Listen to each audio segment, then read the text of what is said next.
जो भी अधिकार मिलते हैं वो संविधान से मिलते हैं, ना कि फूंक मार के मिलते हैं साथी। अगर फूंक मारने से कुछ भी होता तो उत्तरकाशी में टर्नल में 41 मजदूर फंसे हुए हैं। अभी ना धीरेन्द्र शास्त्री कुछ कर पा रहा है, ना हिमालय में बैठा कोई इनका पुजारी कुछ कर पा रहा है साहब। मनुवादियों ने ओबीसी बैनर ही नहीं बनने दिया है 75 साल में, सोचिए आप। और हमको बता रहे हैं, आपको बीजेपी का गढ़ है एमपी, लेकिन मैं बता रहा हूं इस बार गढ़ उनका उखड़ के आ जाएगा। ये जो संविधान बचाने के लिए काम करती है साथियों, अब बुरा लगे तो लग जाए, इसलिए संविधान दिवस के अवसर पे इस देश के अंदर हमें एक होना है। एक होने के लिए हमने सूत्र बताया है, बाबा साहब भीमराव अम्बेडकर ने लिखा है कि 340 अनुच्छेद में कि सभी की गिनती होना चाहिए, और वो गिनती नहीं हो पाई। मैं मानता हूं कि सबसे ज्यादा अगर किसी समाज ने इसके लिए संघर्ष किया है तो वो यादव समाज है।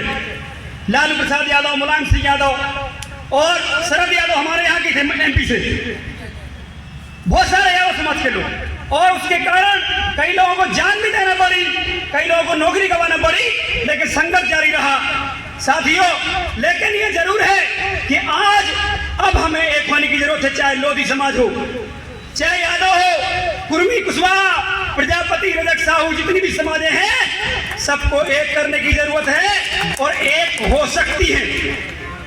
उनको बताना पड़ेगा कि आपको जो भी अधिकार मिलते हैं वो संविधान से मिलते हैं, ना कि फूंक मार के मिलते हैं साथियों।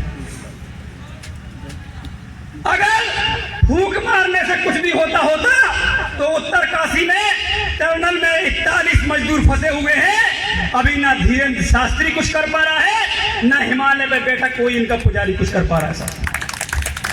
बताइए कर पा रहा क्या? तो इसका मतलब है कि इनका पाखंड, इनका ये सब कुछ जो षड्यंत्र होता है पिछड़ा वर्ग को दबाने के लिए, पिछड़ा वर्ग को फंसाने के लिए, ये यही में क्लियर हो जाता है कि जो भी धर्म के नाम पे षड्यंत्र चल रहे हैं, ये सारे के सारे सिर्फ पैसे कमाने के लिए चल रहे हैं साथ। बिल्कुल है क्या? नहीं बताइए, नहीं तो उत्तरकाशी में हमारे 15 दिन से मजदूर फंसे नहीं होते साथी।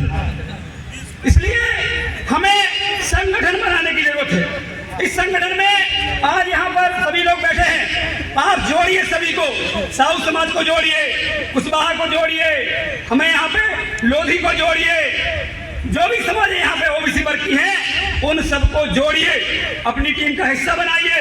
ये बहुत अच्छी बात है कि आपके यहाँ ओबीसी महासभा आ चुका है। मध्य प्रदेश के अंदर आरडी प्रजापति जी हैं, पूछ लीजिए, हमारे यहाँ पे 1.5-2 लाख के कार्यक्रम हम लोग कर चुके हैं ओबीसी महासभा के बैनर के साथ। ये शुरुआत है और ये बहुत बड़ी संख्या है। मैं कहता हूँ आपको, ये छोटी संख्या नहीं है। मनुवादियों ने ओबीसी बैनर ही नहीं बनने दिया है 75 साल में, सोचिए आप।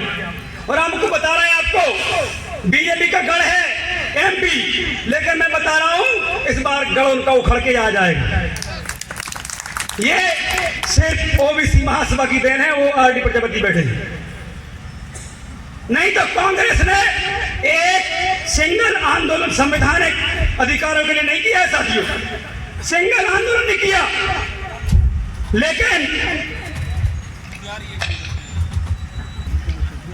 मध्य प्रदेश में ओबीसी एसटी समाज के लोग इस समय आंदोलित हैं, संविधान की चर्चा करने लगे। हमारे यहाँ अगर देखा जाए तो इस समय सबसे ज्यादा कार्यक्रम आज के दिन हो रहे होंगे साथी, सबसे ज्यादा।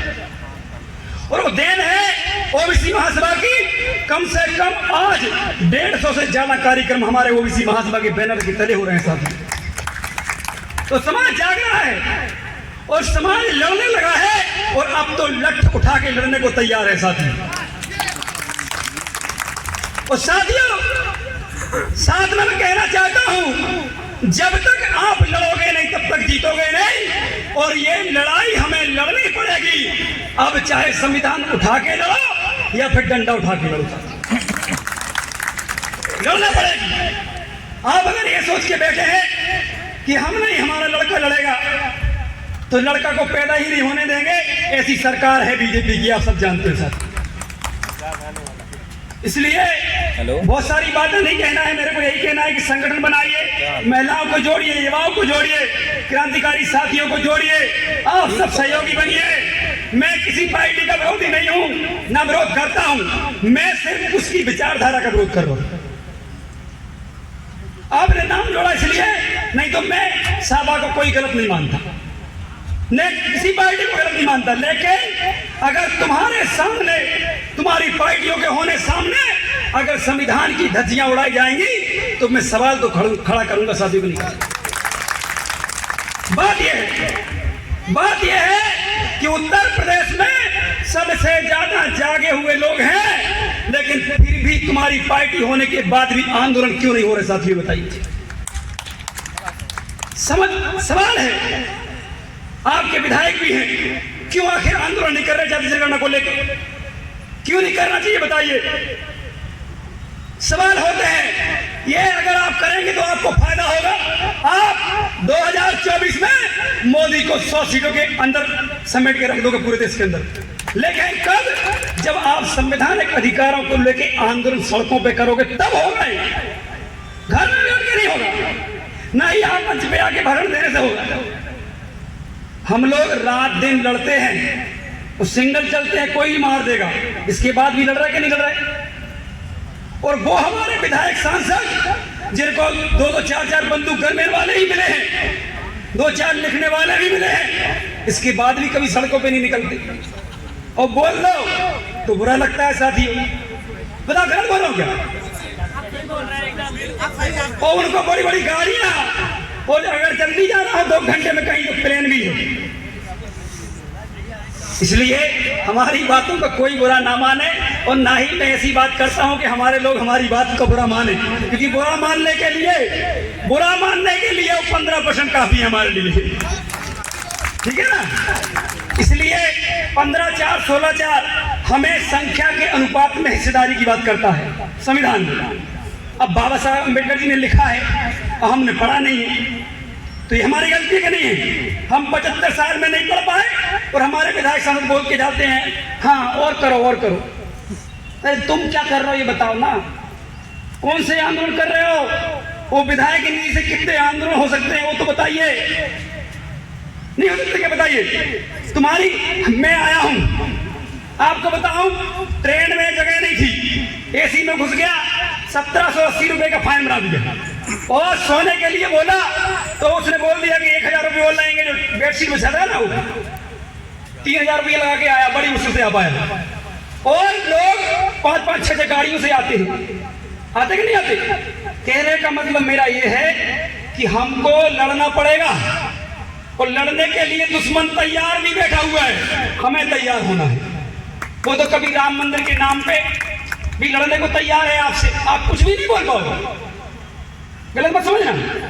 आप जाति जनगणना की बात करने लगे ना बहुत जल्दी, अगले जी ने पीडीए बनाया है, बहुत बढ़िया है, लेकिन उनको पता है कि अगर ये आंदोलन करने निकल गया तो हमारा तो राम मंदिर वाला मुद्दा ही खत्म हो जाएगा। इसलिए